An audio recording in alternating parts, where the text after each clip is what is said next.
Hi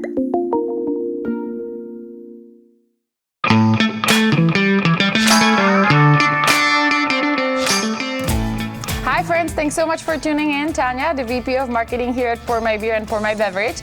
I am in Chicago in one of my favorite tap rooms, Navigator Tap Room. I'm here with my friend Ben League, who is a GM here.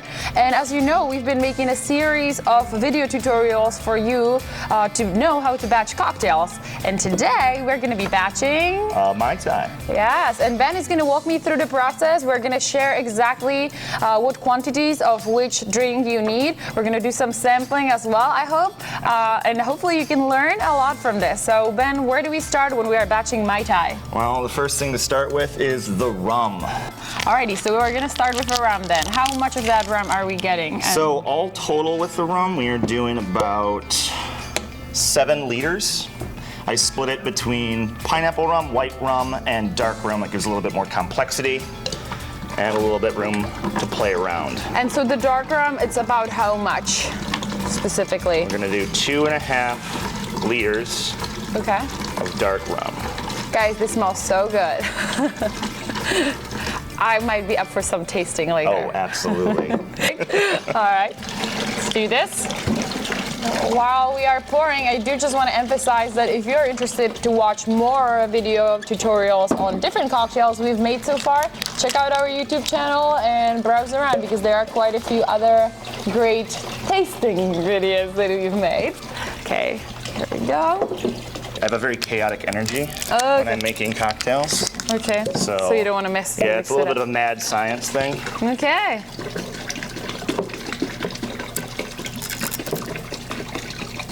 Does go a little bit faster. I learned that when I was doing one of the cocktail tutorials at Stanley Beer Hall for Moscow Mule and Margarita. Shake her up. Yeah, and when you're like shaking it, it does make it faster. It's also a little bit more fun to watch. I'm gonna go ahead and start opening the triple sec if that's okay. Yeah, actually you can dump that whole thing in there if you like. And how much of a triple sec are we adding? 1.5 liters. Do you always use this basic triple sec or do you sometimes use fancier brands as well? I have played around with other different types of triple sec, Cointreau, Comer. The triple sec is more of like a base for this one, so I don't use it as like an accent. It's more just to kind of get a little bit of that orange in there without not really relying on it too much. That makes sense. Okay. All right. What's next? Next up, let's do the orgeat. No Mai Tai is complete without orgeat. That is the key. So you use this Fee Brothers orgeat. How much are we adding? We are going to be putting in another 1.5 liters. Okay. And you call that orgeat syrup? Orgeat, yes. So it's an almond syrup. Smells good to me. Yeah, take a whiff. Ooh. So this thickens it up, gives it this really nice texture. That has no alcohol in it, does it? Nope. Okay. No, just the almonds. That we can drink even right now in the morning. Not that we cannot drink the other thing with the alcohol in it in the morning. Awesome. And let me reveal the secret. What's the most popular cocktail over here in Navigator Tap Room?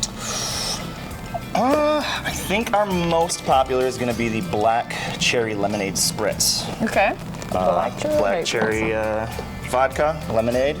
We carbonate it, so it's got a nice little carbonated pinch to it. Okay. Does that oversell the beer wall, or are beers generally more popular? Our liquor sales make up about 20% Gotcha. of overall. Next up, let's go ahead and go with the citrus. Okay. So because we want it to be shelf stable, we're actually going to be using a citric acid solution rather than lime. Okay. I do a blend of 6% and 4% citric to malic acid. Gives a little bit more of this lime taste. Great. Let's do it. Absolutely. So we're going to be using 3 liters of the citric malic Would you say you had to test a few batches first before you even started making the Mai Tai and putting it here on the tap? Absolutely. So this went through a number of variations before we got here. We started with just using Sailor Jerry. Okay. Has a little bit more ABV, and then different variations of using mint simple syrup, using different ratios of citric and malic acid, and finally came to this point here. Awesome. All right. Love it. The only thing we are left is the simple syrup, which will be another 1.5 liters. And do a 1-to-1 ratio. Do you usually just basically keep that in that bucket before you put that in your keg, or? Yeah. Yep. So we will store here and before we're ready to rotate in on the kegs. Awesome. Love it. Anything that's on CO2, we obviously pre-charge. Okay. Make sure that it's all carbonated and ready to go. Finally, we're going to do 2 liters of filtered water. This is a 25% dilution. Again, played around with a couple different 15 to 20, 25. We found that this works the best. I like to pre-dilute the cocktails because you really never know if somebody's actually going to use ice or not. Yeah. How I saw that you have an ice machine right next to your cocktail setup. How are you dealing with customers that are just going there right away, grabbing that cup? Do you usually try to have the staff member catch them and like, hey, Sure. by the way, grab Oh, it? absolutely. Yeah. We always tell everybody, the cocktail will blossom a little bit better if it's on ice. I make all the cocktails to be able to have them on ice, but just in case, I do a little bit of dilution just so, no one's gonna get a blood blister.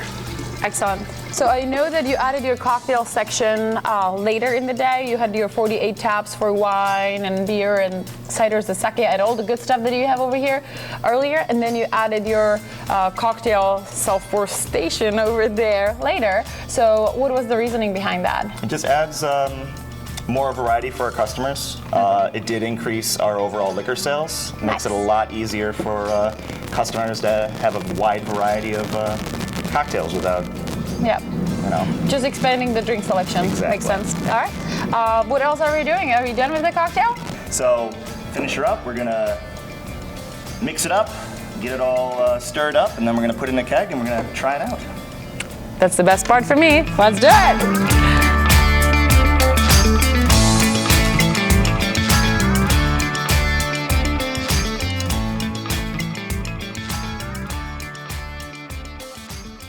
Okay, Ben, thank you so much for teaching me today. It's been a pleasure, and I'm excited to learn about other cocktails too. Cheers. Cheers.